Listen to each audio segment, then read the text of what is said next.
Saya nak tanya MB Selangor duduk situ tak?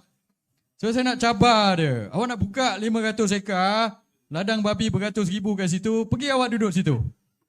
Dia dengan esko-esko sekali duduk situ. Di negara maju, kalau ada satu benda perkara apa kita nak buat ladang besar-besaran macam ini, mereka akan tanya penduduk tau tuan-tuan.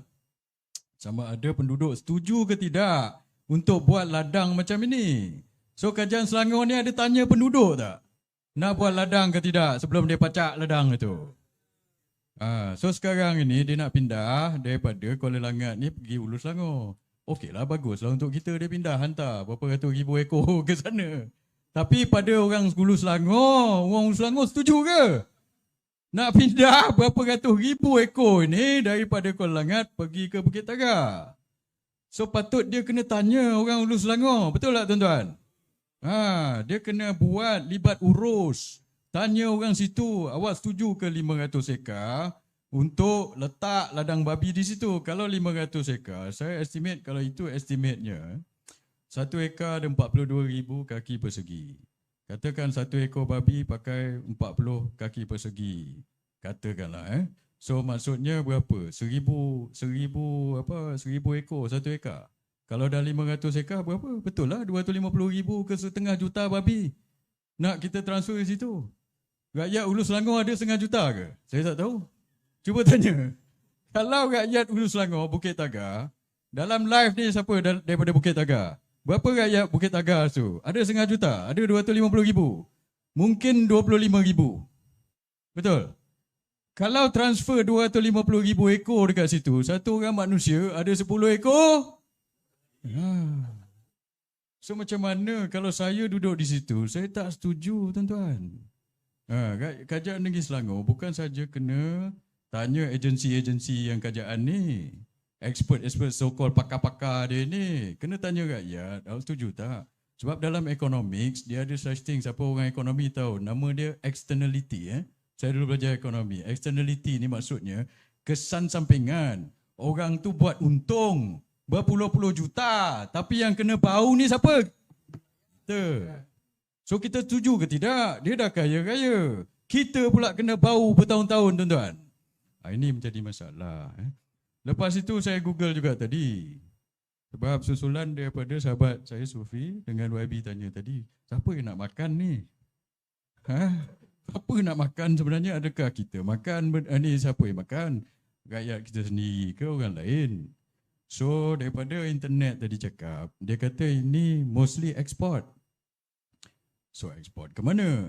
Saya pun Google lagi tadi. So dia kata Singapura.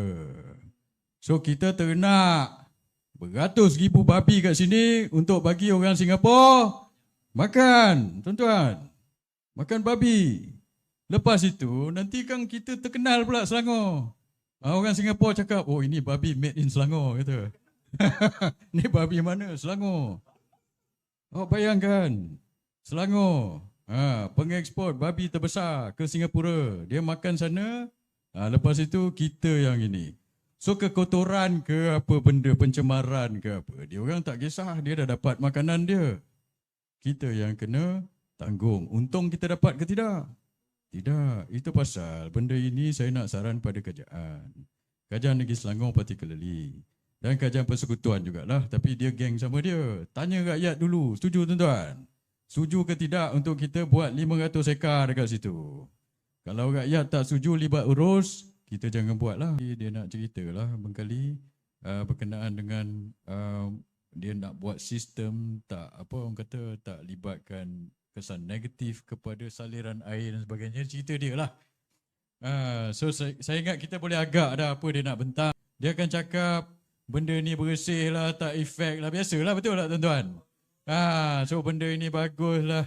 Nombor satu, mana awak tahu? Awak duduk situ ke, betul tak? So, saya nak juga apa orang kata memohon atau apa orang kata ke bawah Duli Sultan lah. Saya nak mengusulkan ke bawah Duli Sultan Selangor dengan penuh apa orang kata rendah hati. Saya nak bawa usul kepada tuanku, kalau tuanku dengarlah usul ini supaya apabila mereka ini datang jumpa Duli Yang Maha Mulia tuanku, Nanti saya cadangkan supaya tuanku, saya usulkan kepada tuanku untuk suruh mereka ini buat libat urus dengan rakyat di Bukit Tagar. Libat urus. So bila dia nak buat ladang itu, bukan saja tanya expert pakar-pakar ini semua, yang terpaling-terpaling ini, dia orang pakar-pakar tak duduk situ, betul? So saya cadang kepada Yang Mulia Sultan supaya suruh dia orang ini pergi buat libat urus dengan penduduk Bukit Tagar itu, buat town hall. Sebab orang rakyat situ lagi pakar, sebab dia duduk situ, dia yang bau. Pakar-pakar ini dia tak duduk situ, dia buat atas on paper, dia tak bau, betul tak? So tuanku saya cadanglah. So terpulang kepada budi bicara Sultan tuanku untuk ini, cadangkan pada mereka, buat libat urus, panggil town hall, tengok rakyat di situ pun pakar-pakar. Kita nak tahu macam mana. Dekat situ, itu saya nak cadang supaya, sebab benda ini externality dia besar. Macam saya cakap tadi, externality ni kesan yang kepada orang. So because of this externality, sebab orang Singapura nak makan babi murah, kita yang kena tanggung benda ni, tuan-tuan.